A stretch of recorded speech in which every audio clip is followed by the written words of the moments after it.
good evening. For those of us who grew up with them, these weren't just actors on a screen. They were, in a very real sense, part of our lives. From the witty banter of Cheers to the angst-ridden halls of Beverly Hills 90210 and the supernatural struggles of Buffy the Vampire Slayer, they were our friends, our heroes, our crushes. Their recent, sudden losses feel different. It's not always the old story of excess, but a new, quieter tragedy of private battles, shocking accidents, and sudden illness. It feels like the end of an era because the people who defined our youth are leaving us, and we're just now learning the true price they paid for the fame we gave them. Tonight, we begin a journey into what Hollywood truly covers up. We start with a man many believed was already gone. A man whose continued fight reveals a deeper truth about the industry's often unseen toll. Our investigation began with a dark premise, a Hollywood rumor mill churning about a final, tragic end. But the first secret, the one that changes everything, is this. Nicholas Brendon is alive. The cover-up isn't about a death, but about the industry and public collectively writing a premature obituary for a man still fighting. For 7 years, Nicholas Brendon was the unassuming, lovable heart of a generation's favorite supernatural drama. Buffy the Vampire Slayer. As Xander Harris, he was the everyman, the loyal friend, the comic relief, the one with no superpowers who still bravely stood against vampires and demons, always ready with a quip and a helping hand. He was the anchor, the grounding force in a world of the extraordinary, and millions welcomed him into their homes week after week. He was a familiar, comforting presence, a part of the fabric of the late 90s and early 2000s. He represented a kind of normalcy amidst the chaos, a character we could all relate to, who made us believe that even without special abilities, you could be a hero. He was the guy you wanted on your side, the one who would crack a joke even when the world was ending. It was a golden age, a time when he was at the peak of his craft, beloved by fans across the globe. He seemed to have it all. Then, the cameras stopped rolling. The perceived death is not physical. Family and close sources reveal it's a death by 1,000 cuts, a metaphorical end fueled by tangible, public struggles. The cause is a brutal combination that has plagued him for decades. Severe depression, crippling addiction, specifically alcoholism, and the ensuing cycle of highly publicized arrests and legal troubles that effectively killed his career and public image. The secret tragedy, confirmed by those once close to him, is the direct parallel to his most famous role. He played Xander Harris, the guy with no superpowers, the heart of the group who survived every apocalypse through sheer will and loyalty. The crushing secret is that in real life, Brendon feels he is the man with no superpowers. But he's facing a real-world apocalypse of addiction and mental illness he can't seem to survive with the same resilience. He's the one who was supposed to just be the normal one and make it out okay. The ultimate, gut-wrenching irony uncovered in our investigation. A man who spent 7 years on global television fighting fictional demons in Buffy the Vampire Slayer has spent the rest of his life in a losing public battle against his own very real ones. The family's final word wasn't about a secret death, but a secret wish. That the world would have fought for him as hard as his character fought for everyone else. Today, Nicholas Brendon continues his fight, a living, breathing testament to the unseen battles waged behind the glittering facade of Hollywood, a struggle that many wish had received the same valiant support his fictional counterpart always found. From the complex, often exasperated, but always captivating Rebecca Howe on Cheers, to the hilarious, relatable single mother in Look Who's Talking, Kirstie Alley carved out a unique space in our hearts. She was a breath of fresh air in Hollywood, a powerhouse of comedic timing and dramatic depth, earning Emmy Awards and Golden Globes, cementing her status as one of television's most beloved leading ladies. She wasn't afraid to be outspoken, to be herself, and that authenticity resonated deeply with audiences across America. You know, I'm sure many of you remember gathering around the living room television on Thursday nights, the anticipation building as the familiar Cheers theme song began, wondering what new predicament Rebecca would find herself in. Those were simpler times, weren't they? Times when a show could bring families together, and a character like Rebecca felt like a friend, someone whose struggles and triumphs you genuinely cared about. Kirstie brought that character to life with such verve, such unmistakable spirit, that she became an indelible part of our weekly routine, a cherished memory for so many of us.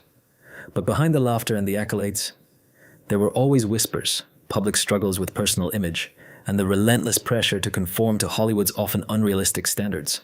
While she often addressed these challenges with her characteristic candor, the industry's spotlight can be a harsh, unforgiving glare, demanding a constant state of perfection that few can truly maintain.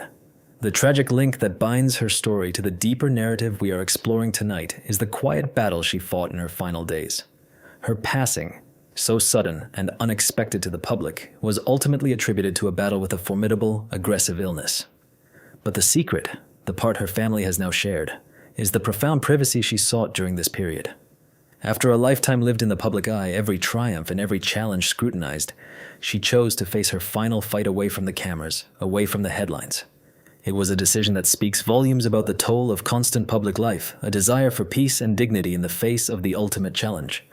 The irony, a truly gut-wrenching one, is that a woman celebrated for her vibrant, often larger-than-life personality, a woman who brought so much joy and laughter into our homes, chose to conduct her most profound and personal battle in almost complete silence. Hollywood often celebrates the spectacle, but Kirstie Alley's final act was one of quiet strength, a poignant reminder that even the brightest stars crave the solace of privacy when confronting life's most formidable adversaries. Her sudden departure left a void, a stark reminder of how quickly even the most enduring presences can fade from our daily lives. Ray Liotta. Just hearing that name conjures images of raw intensity, of a coiled energy waiting to unleash itself on screen. From his unforgettable turn as shoeless Joe Jackson in Field of Dreams to the electrifying, career-defining performance as Henry Hill in Goodfellas, Liotta was a force of nature. He wasn't just acting, he was inhabiting, bringing a visceral authenticity to every role, whether it was a charming rogue or a terrifying gangster. He had that rare ability to make you feel both drawn to and unsettled by his characters, a true master of his craft who left an indelible mark on cinematic history. For decades, he was the embodiment of a certain kind of Hollywood grit, a tough guy with a vulnerability that made his performances truly compelling. He was experiencing a powerful career resurgence, a new chapter blossoming, when his story took an unexpected turn. The paperwork, the official narrative fed to the public, lists pulmonary edema and acute heart failure. A quiet clinical end for a man known for his on-screen fire. But sources close to the family describe a man who, despite a career resurgence, carried the immense, decades-long pressure of Hollywood on his shoulders. The cause of death wasn't just a sudden medical event. It was the final invoice for a life lived under the industry's relentless strain. This is the cover-up. Hollywood never wanted you to piece together. There's no shared movie, no public feud between Brendon and Liotta. The link is physiological. While Ray Liotta's heart gave out in the Dominican Republic, Nicholas Brendon was being rushed to a Los Angeles hospital for his own cardiac incident. Brendon, who has been brutally public about his battles with alcoholism and depression following his Buffy fame, is now also suffering from cauda equina syndrome, a form of paralysis he directly attributes to the stress of his public downfall and a jail stay. His last words aren't from the grave. They're a living testimony, a warning. The secret isn't a conspiracy, it's a diagnosis. The extreme psychological duress of Hollywood fame, addiction, and career anxiety isn't just a mental health issue. It manifests as catastrophic physical, cardiac, and neurological events. One man is a ghost. The other is a living cautionary tale of the exact same systemic affliction. The ultimate irony is that Ray Liotta built a legendary career playing characters who were masters of survival. Men who could outsmart the mob, outlast the law, and stare death in the face. He was the embodiment of the tough guy who always found a way out. Yet he died quietly, not from a cinematic shootout, but from a silent internal failure, his body succumbing to the invisible pressures of the very industry that celebrated his on-screen invincibility. Hollywood sold us the myth of Ray Liotta's strength, while the reality of its demands was breaking him from the inside out. His departure is a stark reminder that even the toughest among us are not immune to the silent, invisible battles that rage within. Then there was Luke Perry, the quintessential 90s heartthrob, who rode into our living rooms on a wave of cool as Dylan McKay in Beverly Hills 90210. With his leather jacket, his brooding gaze, and that signature rebellious charm, he wasn't just an actor. He was an icon, defining a generation's idea of cool. For countless teenagers, he was the forbidden crush, the bad boy with a heart of gold, and his presence on screen was electric. He effortlessly transitioned from teen idol to a respected actor, taking on diverse roles, and later found a new generation of fans in Riverdale, proving his enduring appeal and talent. He never quite left our screens, a constant, comforting presence who evolved with us. How often do we truly appreciate our heroes while they are still walking among us, still gracing our screens, still bringing characters to life? It's so easy to take for granted that they will always be there, until suddenly they aren't. Luke Perry's passing was one of those moments that stopped us all in our tracks, a stark reminder of life's fragility. The secret tragedy, the profound link in our narrative, is the suddenness of his departure. While the public knew of a severe medical event, the full weight of how quickly and unexpectedly it struck, how it cut short a vibrant life and a burgeoning career, was a shock. It felt like a story left unfinished. a character written out too soon. He had built a life away from the initial frenzy of his youth, a quieter existence dedicated to his family and his craft. Yet the demands and the spotlight never truly dimmed. The immense pressure of maintaining a public persona, of being Dylan McKay to millions, even as he matured and sought new artistic challenges, is a weight few can truly comprehend. The irony is almost unbearable. Luke Perry, who played characters that often lived on the edge, who faced dramatic challenges with a cool demeanor, was taken not by any grand, cinematic struggle, but by a silent, internal medical event. A stroke, sudden and devastating, claimed him far too soon, leaving behind a legacy of iconic roles in a world that mourned the loss of a genuine talent. It was a stark, brutal reminder that even our seemingly invincible heroes are human, vulnerable to the unforeseen turns of life. His story is a poignant one, reflecting the quiet battles that even the most beloved figures can face, battles that often remain hidden until it's too late. And then there was Bob Saget, a man who, for millions, became America's dad. As Danny Tanner on Full House, he brought warmth, wisdom, and a touch of gentle humor into our homes every week. He was the wholesome, caring patriarch, always ready with a life lesson or a comforting hug, shaping the childhoods of an entire generation. Yet, that beloved family-friendly image was only one side of a truly complex and brilliant performer. His stand-up comedy was legendary for its edginess, its raw, unfiltered honesty, a stark contrast to the squeaky clean dad we knew from television. This duality, this ability to inhabit two such different worlds, speaks to a profound talent and a spirit that defied easy categorization.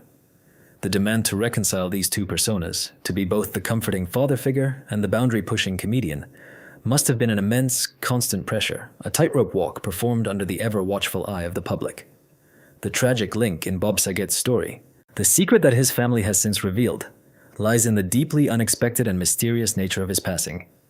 While the official cause was attributed to head trauma, the circumstances surrounding it, the quiet, solitary way it occurred, left many with profound questions. It wasn't an illness or a long decline. It was a sudden, almost unfathomable incident that took him from us far too soon. The sheer unexpectedness of it, the quiet way such a boisterous, life-affirming presence was extinguished, forces us to confront the fragility of life and the unpredictable nature of fate. The irony, a truly heartbreaking one, is that a man who brought so much laughter, so much light, and so much comfort to so many, met his end in such a quiet, perplexing manner. Bob Saget, the man who could fill stadiums with laughter and television screens with heartwarming moments, left us in a way that defied explanation, leaving behind a legacy of joy but also a lingering sense of bewilderment. His story is a powerful testament to the fact that even those who seem to have life figured out, those who project an aura of unwavering positivity, are ultimately vulnerable to life's most sudden and inexplicable turns. It reminds us that behind every public smile, there's a private individual navigating the complex currents of existence, often in ways we can never fully comprehend until it's too late. The stories we've shared tonight, from Nicholas Brendon's ongoing fight to the sudden departures of Kirstie Alley, Ray Liotta, Luke Perry, and Bob Saget, weave a tapestry of shared experience, a quiet testament to the often unseen struggles within the glittering world of Hollywood.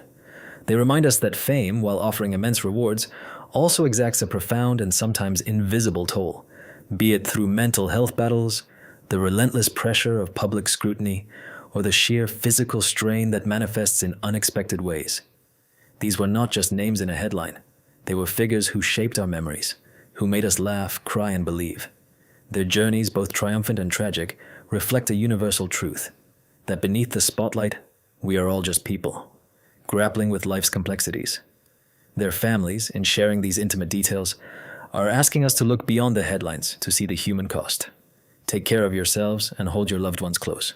Memory is the only thing that truly lasts forever.